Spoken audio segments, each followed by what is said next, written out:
E isso é importante que se faça sempre. Já voltado aí o pessoal, os representantes da FUNASA, que envolve os intoxicados pelo DDT. Os intoxicados pelo DDT, eles hoje que escolheram ter o patrocínio das ações pelo nosso escritório, eles hoje estão divididos em 2 blocos de andamento dessas ações. O primeiro, aqui só para relembrar, nós temos uma grande discussão hoje, que é com relação à competência. Ou seja, se a competência para julgar esses processos é da Justiça do Trabalho ou é da Justiça Federal. Então nós temos um bloco de servidores que estão beneficiados e estão com a competência firmada para julgamento e recebimento dessas ações no âmbito da Justiça do Trabalho. São aquelas pessoas que ingressaram com essas ações, são as ações mais antigas, elas fixaram competência na Justiça do Trabalho. Aqueles que ingressaram de forma mais recente, as ações estão sendo direcionadas para a Justiça Federal, em razão de uma decisão do Supremo Tribunal Federal, numa reclamação que tem definido a competência da Justiça Federal. Qual a diferença nesse aspecto? Quem está na Justiça do Trabalho e quem está na Justiça Federal? Está exatamente em 2 aspectos. Primeiro, no que se refere à Justiça do Trabalho, ela considera também e condena a FUNASA a garantir o pagamento do plano de saúde para essas pessoas. Outro aspecto é no valor da indenização. O valor da indenização na Justiça do Trabalho ela tem variado, mas assim, muito pouca coisa, mas a média tem ficado em torno de R$150 mil de indenização por dano moral. Quando vai para a Justiça Federal, a Justiça Federal ela não há precedentes positivos no sentido de garantir o pagamento do plano de saúde. E a indenização também cai. Ela fixa um valor de R$3 mil por ano de exposição ao DDT. Então, o valor das indenizações fica um pouco, fica mais baixo. A nossa luta é no sentido de que a competência seja fixada na Justiça do Trabalho. Por que isso?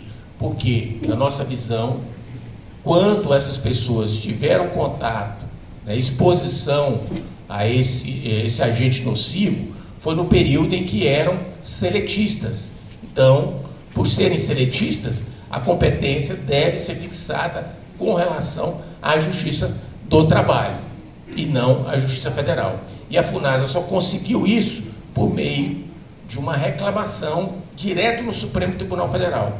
Ou seja, eles não foram pelo caminho normal. Qual que é o caminho normal? Você entra com a ação, você tem decisão de primeira instância, depois do juiz de primeira instância, depois tem decisão do juiz do tribunal, depois você recorre para o Tribunal Superior, no caso da Justiça do Trabalho, o TST, no caso da Justiça Federal, o STJ, para aí você chegar no Supremo. Não, eles utilizaram uma figura chamada reclamação e entraram diretamente no Supremo. E aí o Supremo pegou, sem uma análise mais aprofundada do caso, fixou a competência da Justiça Federal.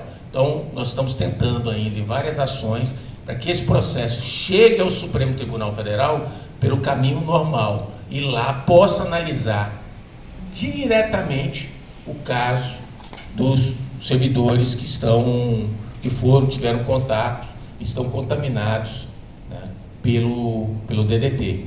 Então essa é uma informação que eu penso que é importante sempre estar levando isso para os servidores, porque vai chegar várias ações, inclusive agora estão chegando ao final, alguns servidores já estão recebendo esses valores, principalmente no âmbito da Justiça do Trabalho, e isso deve acontecer com mais intensidade ainda no decorrer deste ano e no ano que vem. Então, muitos servidores vão chegar com vocês, coordenadores, e vão falar, por que o meu colega aqui recebeu um valor maior e eu recebi um valor menor? Por que a ação dele está na Justiça do Trabalho e a minha ação está na Justiça Federal?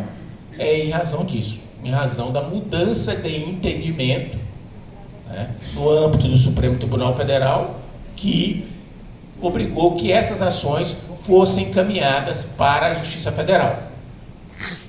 O SINDICEF, importante que se diga isso, se você pegar os outros estados, a experiência que tem é toda no âmbito da Justiça Federal e não da Justiça do Trabalho.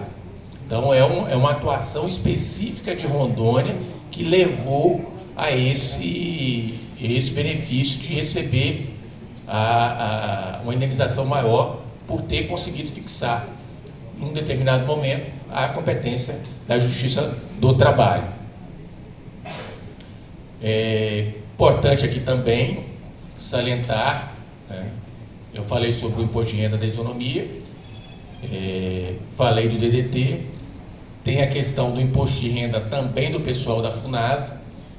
Imposto de renda do pessoal da FUNASA, algumas ações já estão em fase de execução, nós estamos realizando os cálculos. No caso do imposto de renda da FUNASA, é diferente do imposto de renda da isonomia, porque os valores não estão depositados em juízos. Na época, eles foram recolhidos aos cofres da Fazenda Nacional, portanto, vai ter que ser expedido RPV ou precatório. A maioria vai ser até os valores podem ficar ali hoje, uma boa parte, em precatórios a serem expedidos. Mas está em fase de liquidação e alerto que é necessária a apresentação de uma documentação. O sindicato tem buscado essa documentação junto aos filiados para apresentar, tá? Para essa ação ela chegar ao ter o seu prosseguimento. Outro aspecto que eu penso que é pauta do dia de vocês, os servidores constantemente lá perguntando,